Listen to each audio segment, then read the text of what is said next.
कुछ आप लोग का क्वेश्चन जो सीनियर के लिए ऑलमोस्ट है, जो थोड़ा सा टफ क्वेश्चन है।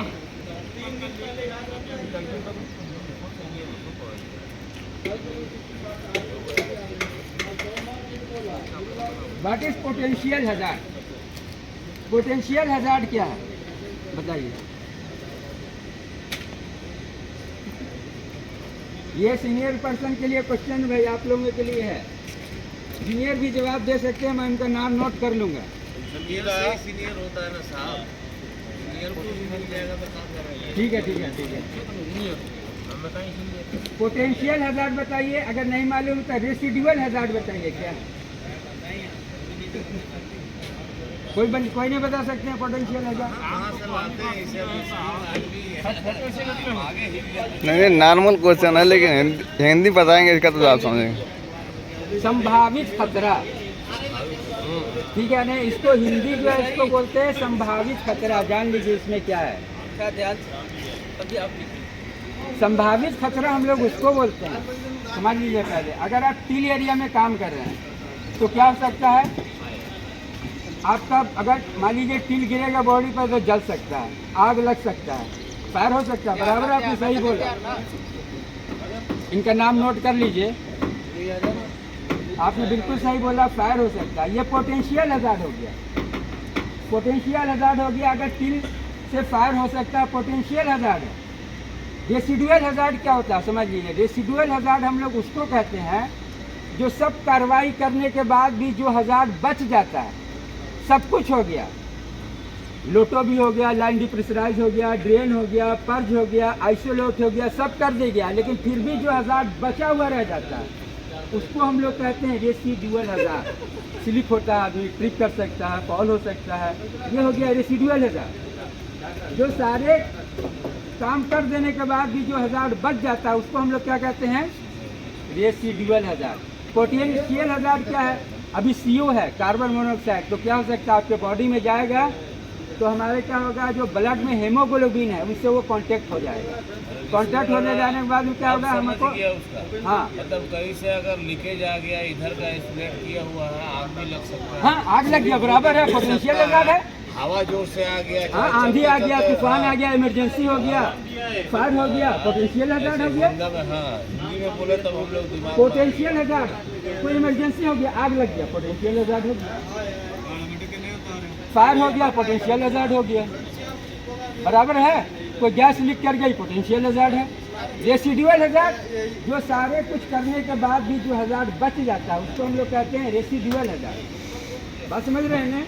इसके लिए भी आपको एक्टिविटी की जाती है, जिसको हम लोग स्किट कंपटीशन में करते हैं, लोग उसको दिखाते हैं स्किट कंपटीशन में, उसकी तैयारी करते हैं, उसको दिखाते हैं कि क्या रेसिडुअल हैजार्ड से क्या खतरा हुआ। बराबर है कि नहीं है?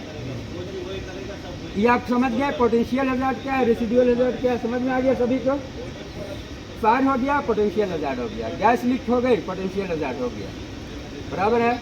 अभी मान लीजिए कोई आप स्टीम के लाइन में काम कर रहे हैं तो स्टीम क्या लीकेज हो जाती है, पोटेंशियल हैजार्ड है ना। रेसिडुअल हैजार्ड भी समझ में आ गया, पोटेंशियल हैजार्ड भी समझ में आ गया। अभी आप देखिए एडिटिव में काम करने जा रहे हैं। एडिटिव जो है क्या है, पॉलीप्रोपिलीन पाउडर है ना। तो उससे आप क्या है कि अगर इनहेल करेंगे तो हमारे लंग्स में जाएगा, है ना, उससे हमारे लंग्स को खतरा होगा, सांस लेने में हमको दिक्कत हो जाएगी, पोटेंशियल हैजार्ड होगा। बात समझ में आ रही है ना। चलिए अब आप लोग के लिए क्वेश्चन है, देखिए 2-3 क्वेश्चन जो आप लोग के लिए मैं सेट किया हूँ, बताइएगा आप लोग। Anti tube block device crane में लगे होते हैं, उसका क्या काम है बताइए।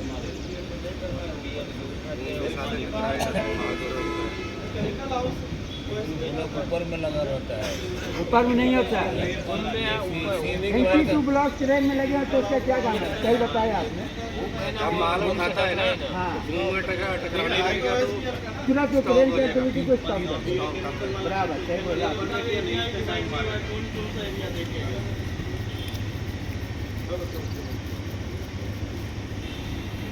बताइए SLI जो लगाया जाता है उसका क्या काम है क्रेन में।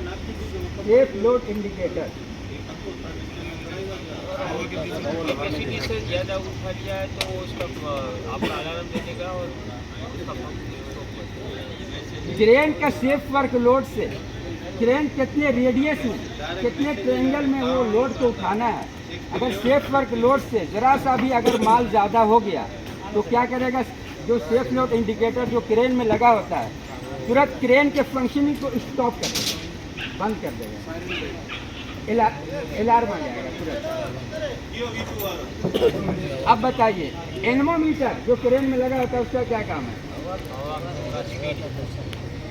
एनेमोमीटर हवा की दिशा नहीं, हवा की गति कितनी है अभी वो एनेमोमीटर क्रेन में जो लगा होता है वो बताता है। बराबर है। क्रेन से लिफ्टिंग करने वक्त कितनी आपकी होनी चाहिए हवा की गति? 32 क्या 32 किलोमीटर पर आवर घंटा। आपकी एक्टिविटी उससे ज़्यादा नहीं होनी चाहिए जब आप क्रेन से लिफ्टिंग कर रहे हैं तो। बराबर है। लेवल इंडिकेटर क्रेन में लगा होता है, किस लिए, क्या काम है